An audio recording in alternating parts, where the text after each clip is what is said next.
علی کے شیلوں کی شفاعت میں عرض ہے. یہ آپ کا علی ولی اللہ پڑھنے والوں کا اعجاز ہے کہ آپ کی شفاعت وہ کر رہی ہے جو حجاب اللہ. آپ کی خاموشی نے بتایا کہ ہمارے یہاں سے مسئلہ یہ کہ حجاب اللہ کو سمجھا نہیں جاتا. ہم یہ سمجھتے ہیں کہ نعوذ باللہ خدا پردے کے اندر ہے. حضور جو پردے کے اندر آ جائے وہ خدا رہتا نہیں. حجاب اللہ کا مطلب یہ ہے کہ ایسی ہستیاں کہ جو سامنے رہ کر اسے پہچانوا. کیا تھوڑا سا جا گیا کہتے ہیں تو اگلا آدمی جملہ کہہ کے بات ختم کر دیتا ہوں لیکن میرا دل ہے کہ وہ بات پہنچ جائے. حجاب اللہ کا مطلب یہ نہیں کہ اللہ کو چھپا کے رکھا ہو. اللہ کوئی چیز نہیں جسے چھپایا جائے, نہ وہ محدود ہے کسی حد میں آئے. حجاب اللہ کا مطلب یہ ہے کہ وہ ہستیاں جو اللہ کا اظہار کر سکیں کہ وہ کیسا. چلے بات آسان کرو.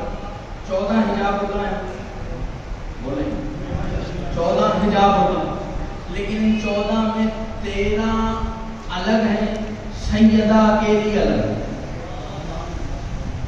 چلیں اور آسان کرو. میں آپ کے سامنے بیٹھا ہوں, آپ میرے سامنے بیٹھے, آپ مجھے دیکھ رہے ہیں, میں آپ کو دیکھ رہا ہوں. ایسی آپ سب ہیں ناظر, میں ہوں منظور. ایسی ہے اردو تو اتنی سمجھ آتی ہے. ناظر نظارہ کرنے والا, منظور جس کا نظارہ ہوگا. آپ مجھے دیکھ رہے ہیں, میں منظور ہوں, آپ ناظر. اب اگر آپ کے اور میرے درمیان پردہ آ جائے تو کیا ہوگا؟ میں نظر آؤں گا, نظر آئے گا پردہ, پیچھے ہوں گا میں. پردہ بھی 2 جہتیں رکھتا ہے, ایک وہ جو آپ کو نظر آ رہا ہے, ایک وہ جو مجھے نظر آ رہا ہے. چل میں بات سنا, آپ ناظر میں منظور, آپ کے اور میرے درمیان آ گیا پردہ. اب آپ کو نظر کیا آ رہا ہے؟ پردہ.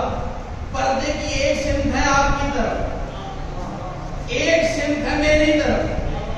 جو آپ کی طرف ہے اسے آپ دیکھ رہے ہیں, جو میری طرف ہے وہ مجھے جانتی ہے کہ میں کیا. اسی طرح جو اللہ کے 14 حجاب ہیں, 13 ہیں مخلوق کی طرف. 13 ہیں مخلوق کی طرف, ایک ہے خالق کی طرف.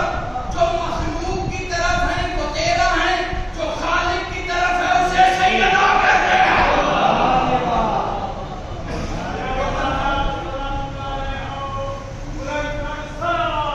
اللہم صلی اللہ.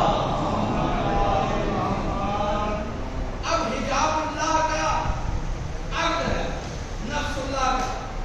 صاحب اللہ ادھر بارات چلی, وہ جو دنیا کو کھلاتے ہیں انہوں نے سیدہ کے گھر سے کھایا. وہ جو دنیا کو کھلاتے ہیں انہوں نے سیدہ کے گھر سے کھایا. ولایت علی کے گھر میں تھی, عصمت علی کے گھر میں تھی, طہارت علی کے گھر میں تھی. اکیلی تھی رحمت جو مصطفیٰ کے گھر میں تھی.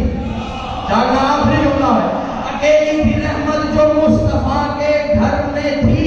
ادھر بارات مصطفیٰ کے گھر, ولایت مصطفیٰ کے گھر, رحمت لینے آئی. مصطفیٰ نے علی کا بازو پکڑ کے کہا ولایت بھی تیرے پاس تھی, عصمت بھی تیرے پاس تھی, طہارت بھی تیرے پاس تھی, لیکن آج سے عالمین کی رحمت بھی تیرے گھر میں ہے. اب اگر مخلوق کو رحمت چاہیے ہوگی تو اسے دہلیز علی میں جھکنا پڑے گا. اسے دہلیز علی میں جھکنا. دعا ہے پروردگار عالم. اور آج کیونکہ ہمارے 8 روزہ مجالس کے سلسلے کا پہلا دن تھا, کل اگر وقت پہ آئیں گے تو انشاءاللہ ہم اپنے موضوع میں قدم رکھیں گے.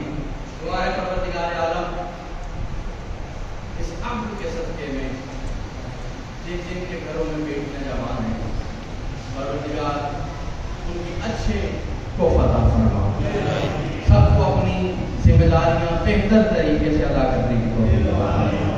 پروردگار اس مسرتوں بھرے سما میں کہ جب توحید پہ خوش ہے، ولایت پہ خوش ہے، رسالت پہ خوش ہے، پروردگار جہاں جہاں یا علی یا حسین کا نعرہ بلند کرنے والے جن جن پریشانی اور غموں میں مبتلا ہیں، اس سعید اور خوشی کے موقع پر سب کی مشکلات اور پریشانیوں کو دور